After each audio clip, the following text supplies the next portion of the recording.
This is a great stretch for anything tightness-wise you have on the inside of the leg, even if you have some pain when you rotate your leg in, or even feeling a stretch when you're rotating your leg out.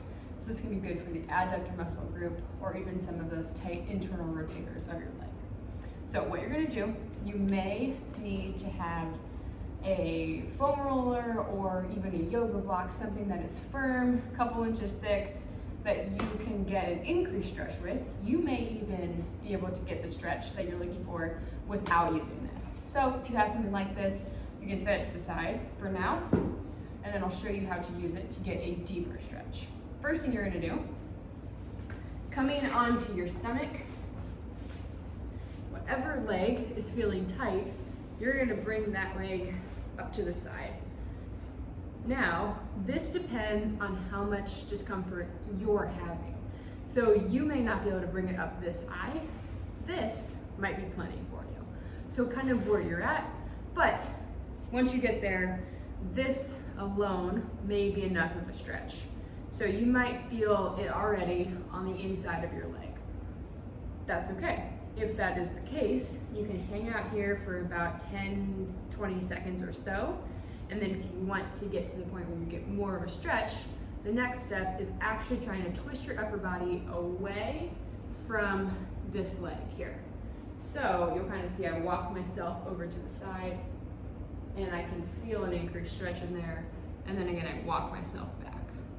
So I'm trying to mobilize through that area, creating a nice stretch so that I'm opening up the hip and then coming back.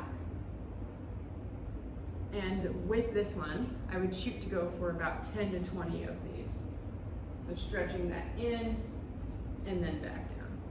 The other thing that I can do while I'm here, another option, if that was feeling too easy, I can from here, and you're not gonna be able to see me do this because it's a small, very, very small movement, but I can actually push my knee straight down into the floor, and maybe you throw a yoga mat or something underneath your knees for comfort.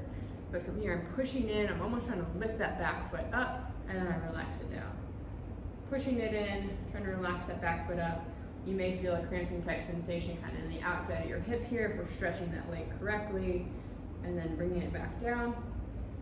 This can be a good way to increase that stretch and hold for about 5 seconds, and again, let's go for about 10 of those. A third option here is using either that foam roller or that potential yoga block that you have. This is gonna be the most intense way to stretch that inner hip out. You're gonna land your stomach, keep that block out to the side, and now from here, I'm actually gonna put my leg up on top of that, and already I can feel that there's a much more increased stretch. So from here, I'm going to even just let this relax.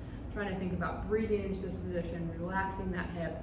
If that feels okay, I can move through those same ones we were doing before, where maybe from here I'm trying to stretch more into it, walking to the side, in and out. Maybe that's too much. If you're feeling okay with that though, you can even try from here, driving your knee into that foam roller and then relaxing it and trying to get as much mobilization through that area as you can. So, depending on which one of those feels the best for you, this is a really good way to help stretch out the inside of your leg. Pair this with some strengthening of the outside of your leg, and we should be on a pretty good path to getting it taken care of.